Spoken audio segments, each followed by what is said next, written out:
plus de danger, vous dis car Christ est déjà là. Venons-en Dieu par Jésus-Christ pour la vie.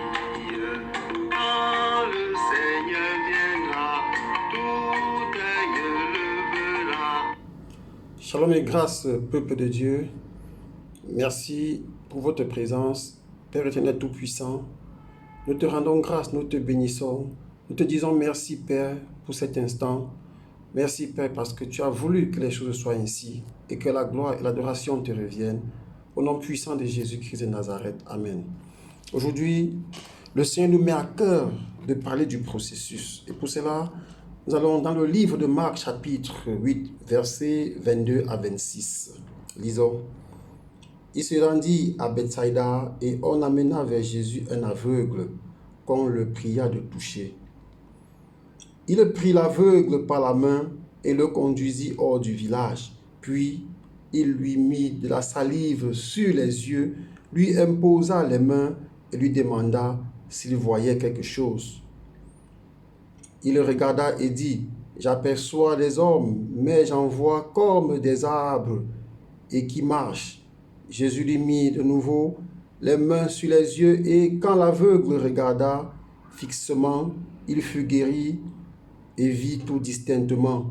Alors Jésus le renvoya dans sa maison en disant, « N'entre pas au village. » Bien-aimés, nous voyons ici qu'on amena un aveugle à Jésus et qu'on le pria de toucher. Pourquoi? Parce que Jésus a l'habitude de toucher, les gens guérissent. Jésus avait l'habitude de dire, va, ta foi t'a sauvé. Mais sauf que pour cet aveugle, Jésus ne va pas le toucher pour qu'il guérisse. Jésus ne va pas lui dire, va, ta foi t'a sauvé. Mais Jésus va lui dire, va le prendre par la main et va marcher avec lui. Pendant le processus, le Seigneur Jésus va d'abord lui mettre la salive, ensuite lui imposer les mains. Mais il ne verra pas comme il faut. Et le Seigneur Jésus va encore lui imposer les mains dans les yeux et c'est alors qu'il verra. Pendant tout ce processus, il s'est passé quelque chose. Le Seigneur Jésus lui a certainement enseigné beaucoup de choses. Le Seigneur Jésus lui a certainement dit beaucoup de choses. Le Seigneur Jésus lui a certainement montré beaucoup de choses, bien-aimés. Oui, et à la fin, lorsqu'il fut guéri, le Seigneur lui dit, à la guérison, et je dirais à la fin de cet enseignement, le Seigneur Jésus lui dit, va, rentre donc chez toi, mais n'entre pas au village. Dans notre vie de tous les jours, bien-aimés, nous allons remarquer que beaucoup de choses que nous demandons au Seigneur, parfois nous n'obtenons pas la réponse instantanément. Pourquoi? Parce que le Seigneur a besoin parfois d'aller plus loin avec nous.